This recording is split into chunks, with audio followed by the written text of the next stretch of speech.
केरल के राजा दृढ़व्रत बड़े धर्मात्मा थे, किंतु उनके कोई संतान न थी।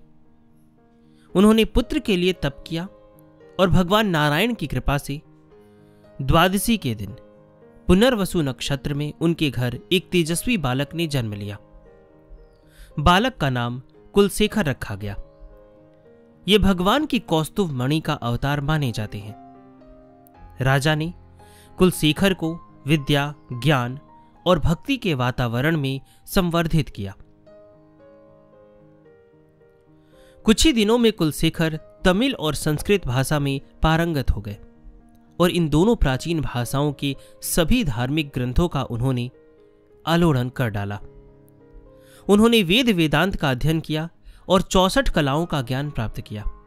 यही नहीं, ये राजनीति, युद्ध विद्या, धनुर्वेद, आयुर्वेद, गांधर्व वेद तथा नृत्य कला में भी प्रवीण हो गए। जब राजा ने देखा कि कुलशेखर सब प्रकार से राज्य का भार उठाने में समर्थ हो गया है, तब कुलशेखर को राज्य देकर वे स्वयं मोक्ष मार्ग में लग गए। कुलशेखर ने अपने देश में राम राज्य की पुनः स्थापना की। प्रत्येक गृहस्थ को अपने अपने वर्ण और आश्रम के अनुसार शिक्षा देने का समुचित प्रबंध किया। उन्होंने व्यवसायों तथा उद्योग धंधों को सुव्यवस्थित रूप देकर प्रजा के दारिद्र्य को दूर किया। अपने राज्य को धन, ज्ञान और संतोष की दृष्टि से एक प्रकार से स्वर्ग ही बना दिया। यद्यपि वे हाथ में राजदंड धारण करते थे, पर उनके हृदय ने भगवान विष्णु के चरण कमलों को दृढ़तापूर्वक पकड़ रखा था। उनका शरीर यद्यपि सिंहासन पर बैठता था, पर उनका हृदय भगवान श्री राम का सिंहासन बन गया था। राजा होने पर भी उनकी विषयों में तनिक भी प्रीति नहीं थी। वे सदा यही सोचा करते, वह दिन कब होगा जब ये नेत्र भगवान के त्रिभुवन सुंदर मंगल विग्रह का दर्शन पाकर कृतार्थ होंगे। मेरा मस्तक भगवान श्री रंगनाथ के चरणों के सामने कब झुकेगा? मेरा हृदय भगवान पुंडरीकाक्ष के मुखारविंद को देखकर कब द्रवित होगा? जिनकी इंद्रादि देवता सदा स्तुति करते रहते हैं, ये नेत्र किस काम के हैं यदि इन्हें भगवान श्री रंगनाथ और उनके भक्तों के दर्शन नहीं प्राप्त होते? मुझे उन प्यारे भक्तों की चरण धूलि कब प्राप्त होगी? वास्तव में बुद्धिमान वे ही हैं जो भगवान नारायण के पीछे पागल हुए घूमते हैं और जो उनके चरणों को भुलाकर संसार के विषयों में फंसे रहते हैं, वे ही पागल है। भक्त की सच्ची पुकार भगवान अवश्य सुनते हैं। एक दिन रात्रि के समय भगवान नारायण अपने दिव्य विग्रह में भक्त कुलशेखर के सामने प्रकट हुए। कुलशेखर उनका दर्शन प्राप्त कर शरीर की सुध-बुध भूल गए। उसी समय से उनका एक प्रकार से काया पलट ही हो गया।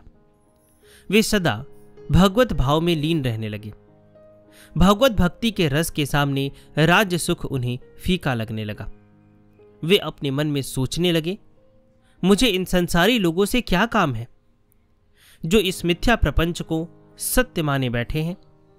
मुझे तो भगवान विष्णु के प्रेम में डूब जाना चाहिए। ये संसारी जीव कामदेव के बाणों के शिकार होकर नाना प्रकार के भोगों के पीछे भटकते रहते हैं। मुझे केवल भक्तों का ही संग करना चाहिए। सांसारिक भोगों की तो बात ही क्या, स्वर्ग का सुख भी मेरे लिए तुच्छ है। ऐसा निश्चय करके वे अपना सारा समय सत्संग, कीर्तन, भजन, ध्यान और भगवान के अलौकिक चरित्रों के श्रवण में ही व्यतीत करने लगे। उनके इष्ट देव श्री राम थे और वे दास्य भाव से उनकी उपासना करते थे। एक दिन वे बड़े प्रेम के साथ श्री रामायण की कथा सुन रहे थे।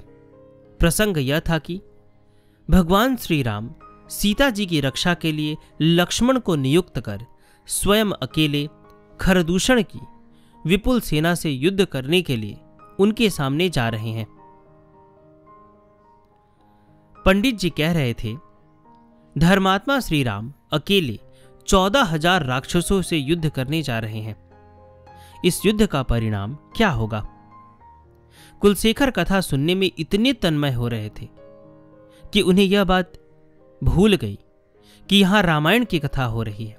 उन्होंने समझा कि भगवान वास्तव में खरदूषण की सेना के साथ अकेले युद्ध करने जा रहे हैं। यह बात उन्हें कैसे सहन होती।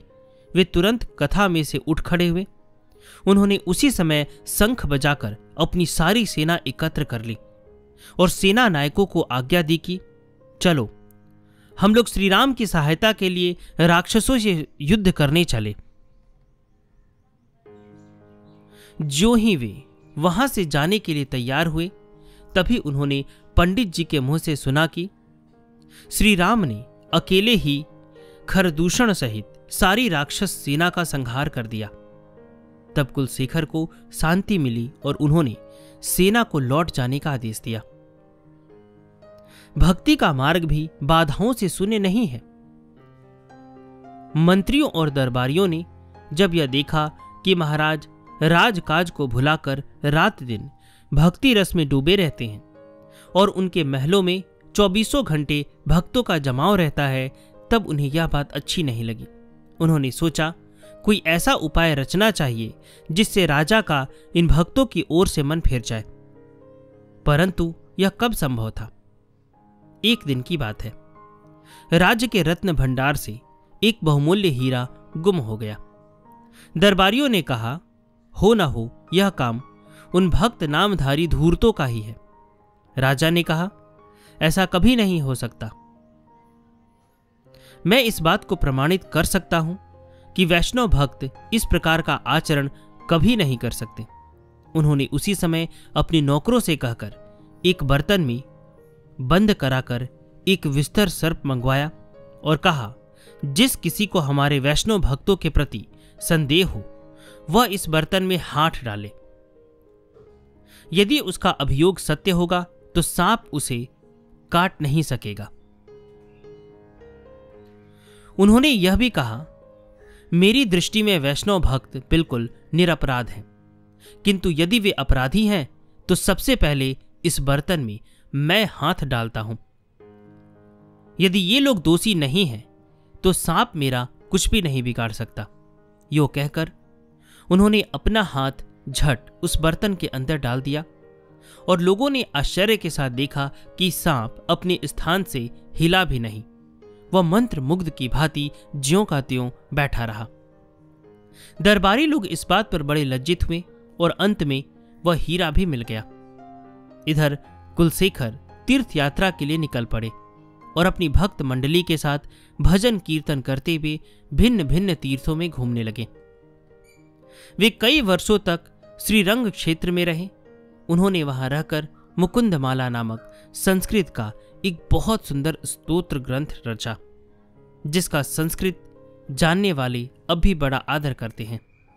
इसके बाद ये तिरुपति में रहने लगे और वहां रहकर इन्होंने बड़े सुंदर भक्ति रस भरे हुए पदों की रचना की।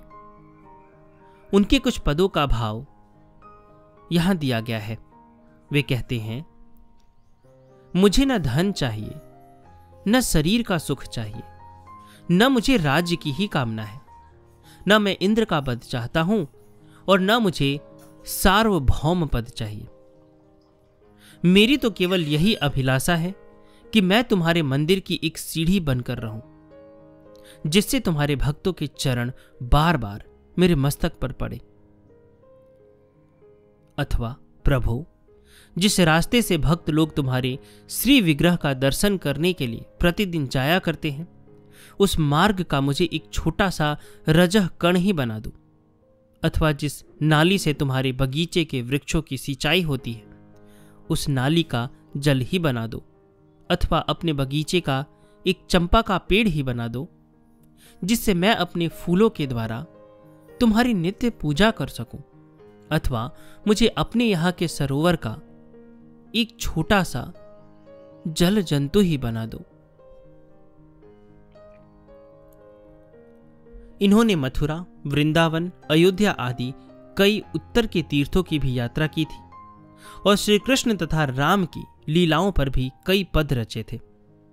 इनके सबसे उत्तम पद अनन्य शरणागति परक हैं, जिनमें से कुछ का भाव यहां दिया जा रहा है। वे कहते हैं, यदि माता खींचकर बच्चे को अपनी गोद से उतार भी देती है तो भी बच्चा उसी में अपनी लौ लगाए रहता है और उसी को याद करके रोता चिल्लाता और छटपटाता है। उसी प्रकार हे नाथ, तुम चाहे मेरी कितनी ही उपेक्षा करो और मेरे दुखों की ओर ध्यान न दो, तो भी मैं तुम्हारे चरणों को छोड़कर और कहीं नहीं जा सकता।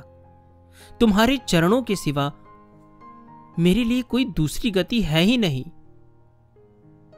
यदि पति अपनी पतिव्रता स्त्री का सबके सामने तिरस्कार भी करे तो भी वह उसका परित्याग नहीं कर सकती।